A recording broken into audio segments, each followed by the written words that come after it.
Hello students, कैसे हैं आप सभी। मैं हूं आपका friend and guide Krishna Tripathi.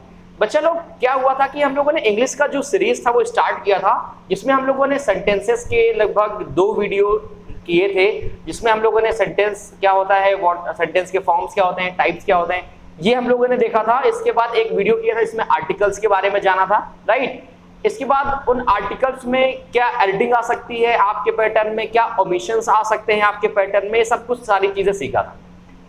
इसी इंग्लिश चैप्टर का इंग्लिश लैंग्वेज में एक बहुत ही प्यारा सा मिस्टीरियस टॉपिक है, जो जितनी बार आप पढ़ते हो ना उतनी बार लगता है कि हाँ यार ये तो भूल गया, या आप जितनी बार पढ़ते हो तो आपके माइंड में आता है कि ये कितना इंटरेस्टिंग है।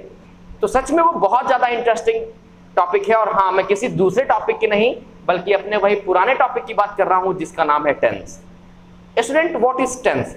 टेंस के बारे में आप लोग क्यों पढ़ेंगे, क्यों जरूरी है टेंस के बारे में पढ़ना, राइट। तो आज हम थोड़े से इन पॉइंट्स पे डिस्कस करेंगे और थोड़ा सा एक छोटा सा इंट्रोडक्शन देंगे टेंस का, और इसके बाद हम लोग नेक्स्ट सेशन में इसको कंप्लीट करेंगे। तो पहला क्वेश्चन ये है कि हम टेंस क्यों पढ़ेंगे। भाई, टेंस तो यूपी बोर्ड हिंदी मीडियम के बच्चों को पढ़ना चाहिए, क्योंकि उनके वाले में ट्रांसलेशन करने के लिए आते हैं। लेकिन क्या ट्रांसलेशन ही एक इंपॉर्टेंस है टेंस की? नहीं स्टूडेंट। सिंपल सी बात है कि अगर आपको टेंस आते हैं तो क्या कर सकते हैं, आप किसी भी सब्जेक्ट का जो आंसर होगा वो अपनी ओन लैंग्वेज में लिख सकते हैं। लाइक मुझे कोई भी एक सपोज दैट मैं फिजिक्स देखता हूं, तो फिजिक्स में आपको लाइट की डेफिनेशन लिखनी है। अब यार किताबी भाषा हमें नहीं याद है, तो आप अपनी सिंपल भाषा में उसको लिख सकते हैं ना। अगर मुझे टेंस आते हैं, क्यों? क्योंकि टेंस हमें सिखाता है कि किसी भी सेंटेंस को कैसे फॉर्म करना है, लाइक कि how to convert Hindi to English. तो अगर हमारे माइंड में किसी चैप्टर का, सपोज इंग्लिश लिटरेचर का कोई भी चैप्टर है, उसकी स्टोरी हमें तैयार है और उस चैप्टर से रिलेटेड कोई भी क्वेश्चन कहीं से भी आता है, राइट, तो हम क्या कर सकते हैं, उस क्वेश्चन का आंसर अपनी ओन लैंग्वेज में कन्वर्ट कर सकते हैं। ओके। अब सीबीएसई वाले बोलेंगे अरे सर ये अब हमारे बस का नहीं, क्योंकि अब हमें तो एमसीक्यू करने हैं, है ना। तो आपके एमसीक्यू में जो गैप फिलिंग आएंगी, ओमिशन आएंगी, एडिटिंग आएंगी, उसमें भी आपको टेंस से रिलेटेड 1-2 सेंटेंस तो मिल ही जाने हैं। क्यों? क्योंकि सिंपल सी बात है, अभी लिखने के लिए आपको कैंसिल कर दिया गया ना, अभी तो सब एमसीक्यू आएगा। पहले लिखने के लिए था और आगे हो सकता है लिखने के लिए हो जाए, है ना। कब तक एमसीक्यू कराओगे भाई, एमसीक्यू कराओगे, ठीक है। तो टेंस स्टूडेंट हमें क्यों जरूरी है? सबसे बेसिक चीज तो ये है कि टेंस एक बेसिक इंग्लिश है। नॉर्मली हमारी जो वर्बल इंग्लिश जो हम लोग बातचीत की भाषा में यूज करते हैं, उसमें ये हेल्प करता है। सेकेंडरी की अगर आप किसी भी स्कूल में, कॉलेज में, या आप कोई भी कंपटीशन की तैयारी कर रहे हैं जिसमें आपको रिटन देना है, तो उसमें क्या होता है कि आप अपनी भाषा को, अपनी ओन लैंग्वेज को आप क्या कर सकते हैं, आप अपने तरीके से लिख सकते हैं with the help of tense. इस वजह से टेंस हमें पढ़ाया जाता है, ठीक है। और ये सभी बोर्ड्स के लिए इंपॉर्टेंट है। मुझे पता है सीबीएसई और आईसीएसई में जो इंग्लिश लैंग्वेज है उसका थोड़ा सा रोल कम है, बट आपकी इंग्लिश लैंग्वेज जो बहुत गंदी है, और उस बहुत गंदी इंग्लिश लैंग्वेज को आपको सही करना है। और सही कैसे करेंगे हम, है ना। तो टेंशन नहीं लो, अभी धीरे धीरे हम लोग स्टार्ट कर रहे हैं। सारे जो चैप्टर हैं इंग्लिश में जो आपके लिए इंपॉर्टेंट है। अब मैं बेकार की चीजें आपको नहीं पढ़ाऊंगा क्लास 10th में, कि मैं क्लास 10th में मैं कॉम्पिटिशन में कुछ पढ़ाने आ जाऊंगा, है ना, या क्लास 12th में कॉम्पिटिशन में कुछ पढ़ाने आ जाऊंगा। जो इंग्लिश की क्लासेस होंगी वो बिहाफ ऑफ क्लास 8, 9, 10, 11, 12 इन्हीं बिहाफ पे मैं करूंगा। जो आपके एग्जाम में आपको क्वेश्चन देखने को मिलेंगे और कैसे क्या करना है उसको यहां से आपको हेल्प मिल जाएगी, ठीक है। तो पहला क्वेश्चन तो ये क्लियर हो गया कि मुझे टेंस की क्यों जरूरत है, मैं टेंस क्यों सीखूंगा, राइट। गैप फिलिंग में याद करिए स्टूडेंट, आपके जो एग्जाम में क्वेश्चन आने वाले थे या जो आते थे वो कौन से हुआ करते थे? हमारे पास एक्टिव एंड पैसिव होते थे, ठीक है, डायरेक्ट एंड इनडायरेक्ट नरेशन होते थे। तो ओनली फॉर सीबीएसई का पैटर्न एमसीक्यू है ना। और एमसीक्यू में भी क्या गारंटी है कि वो एमसीक्यू में डायरेक्ट एंड इनडायरेक्ट नहीं देगा या एक्टिव पैसिव नहीं देगा? 4 ऑप्शन करा के दे सकता है ना। लास्ट वाला जो हमारा टेस्ट हुआ था अभी, किसका, संडे वाला, संडे जो हमारा स्पेशल होता है टेस्ट, तो उसमें देखो कितने सारे क्वेश्चन थे एमसीक्यू बेस्ड थे। तो क्या गारंटी है कि ऐसे एमसीक्यू नहीं आएंगे, राइट ना। तो इसलिए हमें तैयारी करनी। तो अगर आपको स्टूडेंट टेंस नहीं आता तो आप डायरेक्ट और इनडायरेक्ट नरेशन नहीं कर पाओगे, क्योंकि उसमें टेंस चेंजमेंट आपको आना चाहिए। एक्टिव पैसिव आप नहीं कर पाओगे। तो इस वजह से टेंस हमारे लिए एक इंपॉर्टेंट टॉपिक बन जाता है। तो ये बहुत छोटा सा है, बहुत प्यारा सा है, इंटरेस्टिंग और इजी भी बहुत है, बस थोड़ा समझना है। मैं समझाऊंगा 0 to हीरो वाला, लाइक, और जो आपके कोर्स में है, जो आपके सिलेबस में है, वो आपको कैच करते हुए चलना है, ठीक है। फिर एक्सरसाइज कर लेंगे, किसी भी संडे वाले स्पेशल टेस्ट में घुसा देंगे 4-4 क्वेश्चन, है ना, तो काम हो जाएगा। चलो, तो हमारा जो आज का जो टॉपिक है वो हम लोग बात करने वाले हैं केवल टेंस की। ठीक है, क्या होता है टेंस? देखो यार, टेंस है वो इंग्लिश फैमिली का एक मेंबर है, इंग्लिश लैंग्वेज फैमिली का एक मेंबर है। सपोज दैट मैं मेंबर हूं अपनी फैमिली का, उसी तरह वो भी मेंबर। अब वो टेंस क्या था, थोड़ा सीधा साधा था, तो उसकी जो है शादी वादी तो हुई नहीं, तो बाद में फिर बहुत परेशान रहा। तो शादी वादी जब हुई तो इसके 3 बेटे हो गए। कितने बेटे हो गए? 3 बेटे हो गए स्टूडेंट। कौन कौन से बेटे हो गए जरा समझ लीजिए। पहला बेटा तो हो गया प्रेजेंट में हो गया, दूसरा बेटा जो हो गया वो कौन सा हो गया? पास्ट हो गया, और तीसरा जो बेटा हुआ वो कौन सा हुआ? फ्यूचर हो गया। ठीक है, ओके, या हम बोल सकते हैं पीपीएफ। ये 3 पार्ट कर दिए गए टेंस के। अब सिंपल सी बात है कि अगर कोई भी हमारे पास कोई भी हमारे इवेंट है तो या तो वो प्रेजेंट में है, या तो वो पास्ट में होगा जो इवेंट होगा जो खत्म हो चुका, या तो आगे फ्यूचर में होगा। तो यही 3 पार्ट इसके हो गए। सिंपल सी बात है, इसमें कुछ नया तो था नहीं। आपको कुछ रटना नहीं है, ना आपको रूल्स लिखने हैं, ना कुछ समझना है। मैं आपको कुछ ऐसे स्ट्रक्चर बताऊंगा, 4 स्ट्रक्चर बताऊंगा। कुछ क्या, मैंने बता दिया नंबर ऑफ स्ट्रक्चर। अगर उन 4 स्ट्रक्चर आपने देख लिए स्टूडेंट, तो टेंस कभी लाइफ में भूल ही नहीं सकते हो, और ना तो आपको याद करने की झंझट रह जाएगी। मतलब याद करने से भी हमारा माइंड दूर हो गया, और समझ में भी आ गया, सब कुछ हमारा क्लियर भी हो गया। ठीक है, तो कितना आसान रहेगा ये, है ना, कि हमें याद भी नहीं करना पड़ेगा और सारी चीजें क्लियर भी हो जाएंगी। यस और नो? तो अगर ऐसा है तो आपको करना क्या है कि आपको सिर्फ ये वीडियो लास्ट तक देखनी है। मैं छोटा सा एक इंट्रो दे रहा हूं, अपने नेक्स्ट सेशन में इसको कंप्लीट करेंगे, और उसी वीडियो में मैं आपको बताऊंगा कुछ ऐसे स्ट्रक्चर जो आपको टेंस बनाने में हेल्प करेगा। राइट, अगर आप देखते हैं लास्ट तक कहां तक पहुंचता है, अगर अभी पॉसिबल होगा तो मैं अभी बता डालूंगा। चलो देखो, तो पहले तो हो गया प्रेजेंट, पास्ट एंड फ्यूचर। फिर यार देखा गया कि इनके भी पार्ट हो गए। इतने कितने पार्ट हो गए? 4 पार्ट हो गए। एक तो पहला तो हो गया इंडेफिनिट, इंडेफिनिट। दूसरा हो गया हमारे पास कंटिन्यूअस, तीसरा हो गया हमारे पास परफेक्ट, और तीसरा चौथा हो गया हमारे पास परफेक्ट कंटिन्यूअस। ये किसके पार्ट हो गए? प्रेजेंट के पार्ट हो गए। इंडेफिनिट हो गया, कंटिन्यूअस हो गया, परफेक्ट हो गया, और परफेक्ट कंटिन्यूअस हो गया। ठीक है, बहुत सिंपल लैंग्वेज में बता रहा हूं, एकदम आसान भाषा में, एकदम रट जाएगा, जरा समझिए। अब ये प्रेजेंट के 4 पार्ट तो हो गए, या यूं समझो कि प्रेजेंट की शादी हुई तो इसके 4 बेटे हो गए। Indefinite, continuous, perfect and perfect continuous. Right, इसके 4 पार्ट हो गए।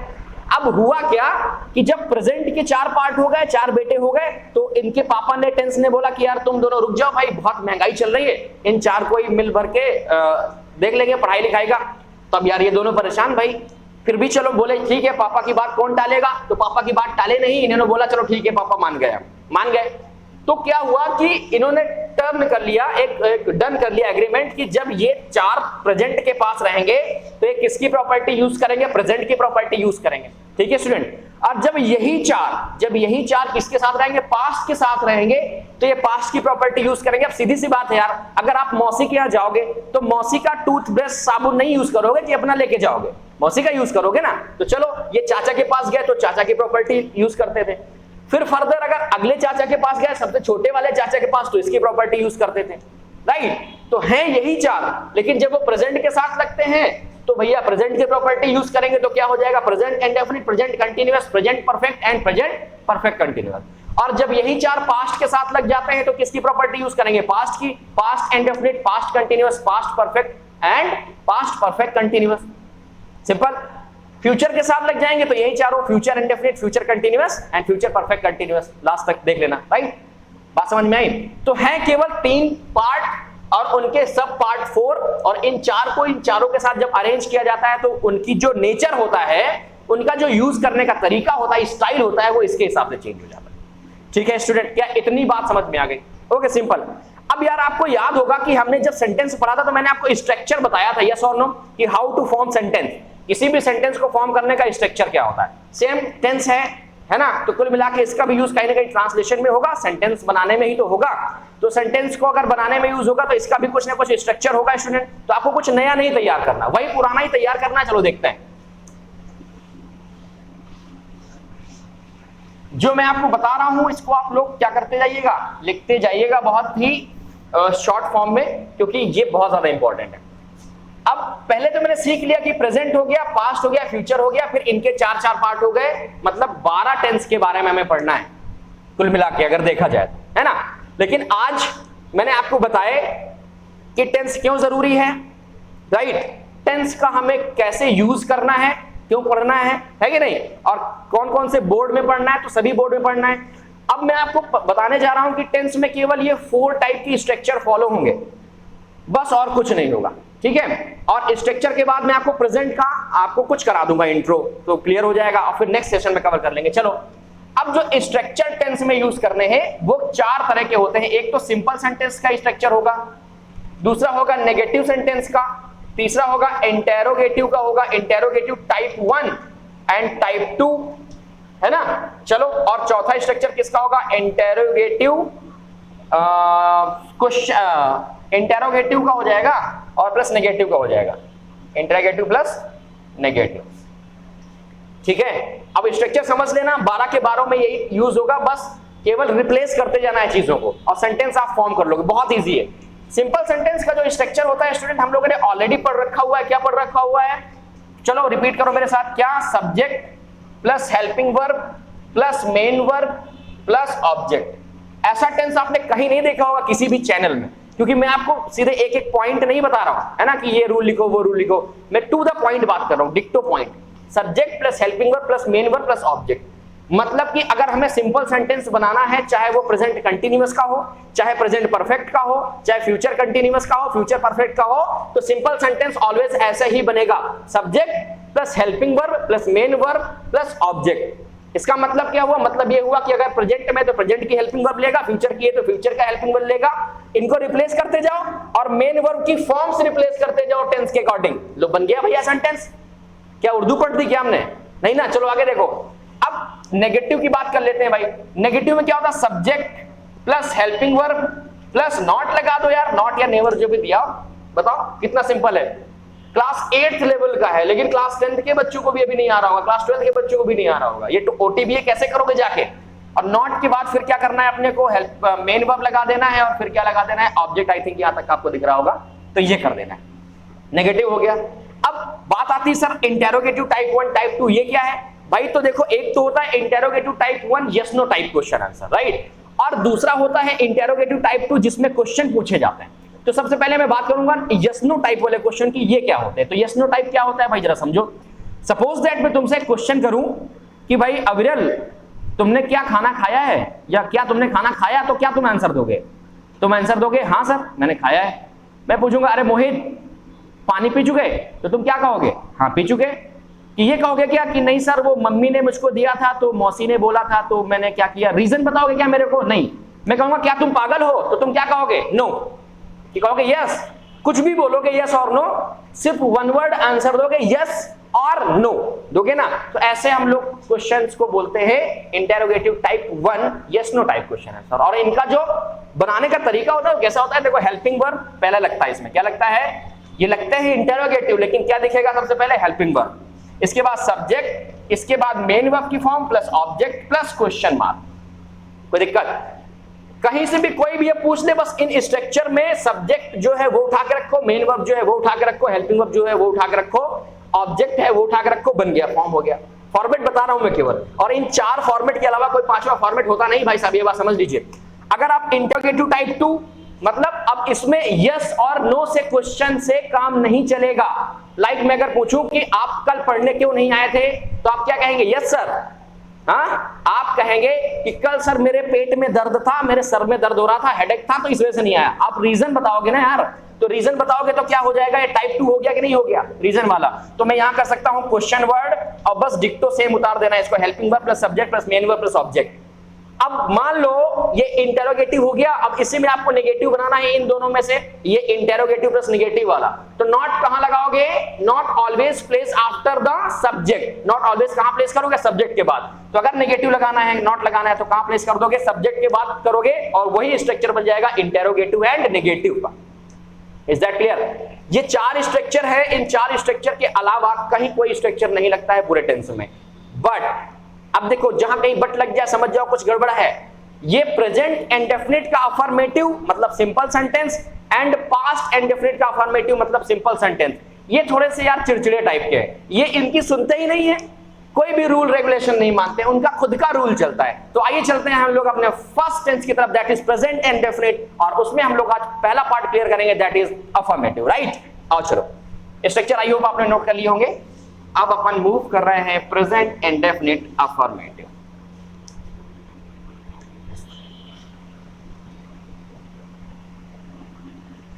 प्रेजेंट में चल रहे हैं, ठीक है। कहां चल रहे हैं? इंडेफिनिट के पार्ट में चल रहे हैं।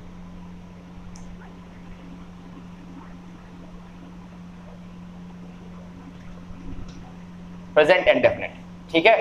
और प्रेजेंट इंडेफिनिट में भी कहां चल रहे हैं? अफर्मेटिव में चल रहे हैं, सिंपल सेंटेंस में।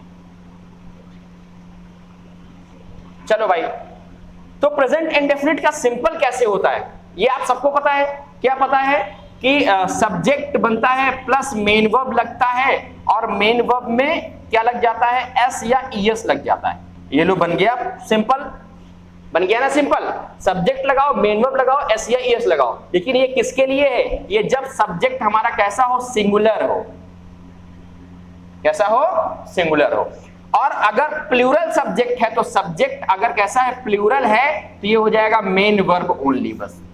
बाकी सब अदर लगा दो, ऑब्जेक्ट वगैरह जो भी लगाना है। मैं आपको एक तरीका बता रहा हूं। तो इस सिर्फ प्रेजेंट इंडेफिनिट का जो अफर्मेटिव होता है सिंपल सेंटेंस, वो उन स्ट्रक्चर को फॉलो नहीं करता। बाकी के सब कुछ, मतलब बाकी के बच्चे 10 वाले, वो सब उनको स्ट्रक्चर को फॉलो करते हैं। तो कौन सा फॉलो करता है प्रेजेंट इंडेफिनिट? ये फॉलो करता है सब्जेक्ट प्लस मेन वर्ब के साथ एस या ES, subject plus main verb. अब यार ये तो सब बता दिया, लेकिन सर ये बताओ होता क्या है? ये क्या होता है? तो सिंपल सी बात है, मैं कह रहा हूं कि मैं स्कूल जाता हूं, तो मैं क्या अभी स्कूल जाता हूं क्या? मैं अभी तो नहीं तुरंत कि मैं तुमसे बताया, मैंने तुमको बताया कि भाई मैं स्कूल जा रहा हूं और तुरंत निकल गया, है ना। तो मैं स्कूल जाता हूं, इट मीन दैट कि मैं प्रेजेंट टाइम में जो ये ईयर चल रहा है, जो मंथ चल रहा है, जो वीक चल रहा है, यस मैं इन दिनों स्कूल जाता हूं। हालांकि ये सपना हो गया है, लेकिन एक बात बता रहा हूं, तो ये प्रेजेंट हो गया। कोई भी स्टेटमेंट, कोई भी काम, कोई भी नॉर्मल स्टेटमेंट जो अभी इस टाइम पे होता है या हो रहा है वाला नहीं है, होता है, तो उसे हम लोग क्या बोलते हैं? प्रेजेंट बोलते हैं। नहीं आया? आ गया होगा आई होप। तो सिंपल सी बात है, जैसे कि वो स्कूल जाता है। अगर मान लो तुमने पूछा मेरे से कि सर ये बताओ योगेश सर स्कूल जाते हैं, और अगर by chance Yogesh sir student हैं, तो मैं क्या कहूंगा? हाँ वो स्कूल जाता है। तो स्कूल जाता है मतलब ये थोड़ी कि मैं तुमको बता रहा हूं तो रात में स्कूल चल देगा बैग लेके, हैं कि नहीं, अब कृष्णा ने बोल दिया तो बैग उठाओ चलो स्कूल। जाता है मतलब प्रेजेंट में हाँ जा रहा है। तो ये जो काम होते हैं उनको कहलाते हैं सिंपल प्रेजेंट, राइट।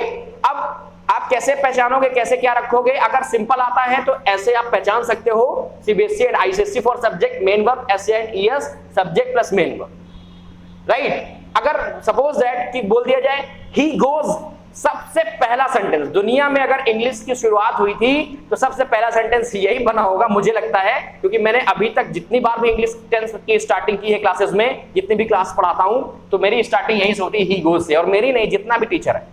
क्यों?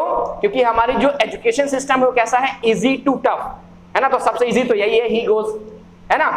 चलो, तो ही गोज देखो, ही सब्जेक्ट है, सिंगुलर है, और एमवी मेन वर्ब, तो मेन वर्ब लगाई गो, और एस या ईएस। सिंपल प्रेजेंट में ध्यान दीजिएगा क्या लगता है? सिंपल प्रेजेंट में लगता है मेन वर्ब की फर्स्ट फॉर्म। कौन सी फॉर्म लगती है? ध्यान रखिएगा, कौन सी फॉर्म लगती है? फर्स्ट फॉर्म लगती है। और सिंगुलर के साथ मेन वर्ब में एस या ईएस लग जाता है। अब कब लगता है एस या ईएस?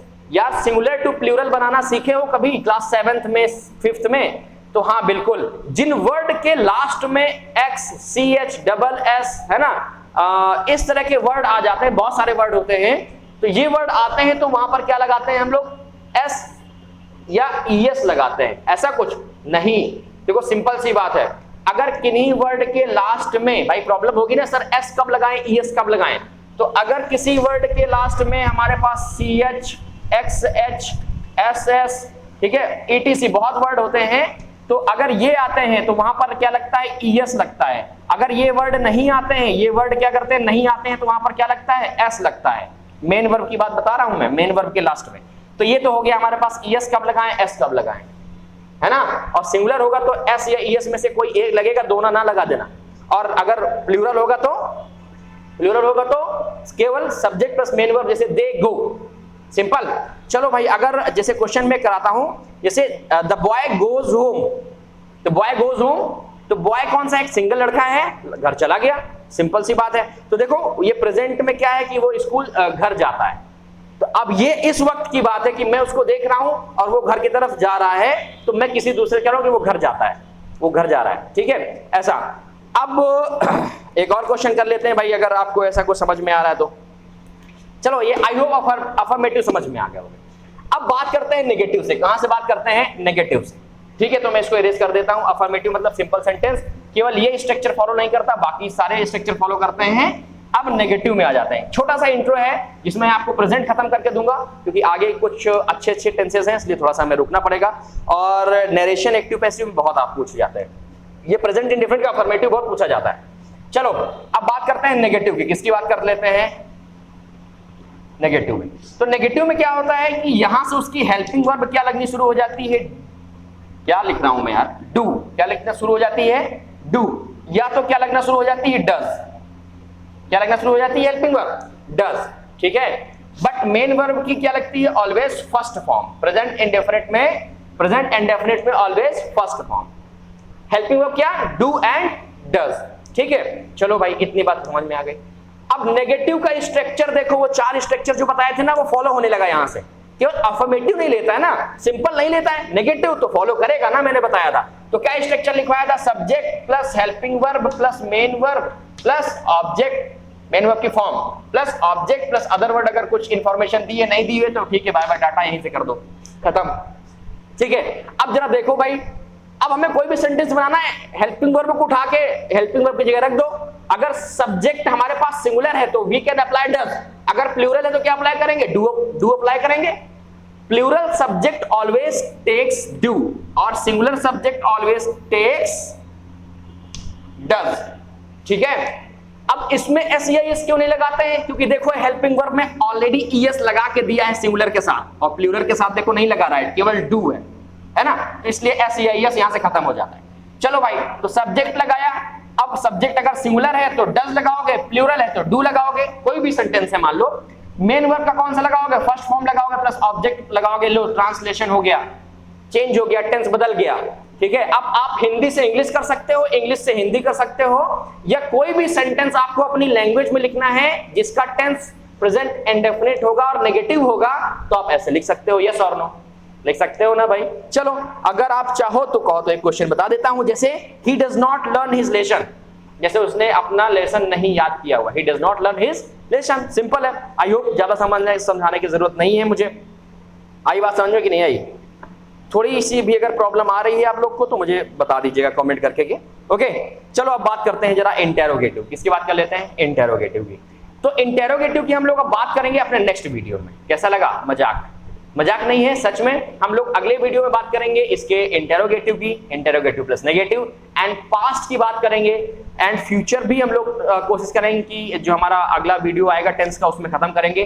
तो कमेंट करके मुझे जरूर बताइएगा कि ये टेंस का इंट्रोडक्शन कैसा लगा और हमें क्यों टेंस पढ़ना चाहिए, क्या टेंस पढ़ना हमारे लिए यूजफुल है या यूजफुल नहीं है। और जो भी बच्चे हमारे साथ जुड़े हुए हैं, ये वीडियो को ज्यादा से ज्यादा शेयर कर दें, ये अब आपकी रिस्पॉन्सिबिलिटी हो गई। ठीक है, तो आज के लिए इतना ही। हंसते रहिए, मुस्कुराते रहिए। Bye bye tata, take care.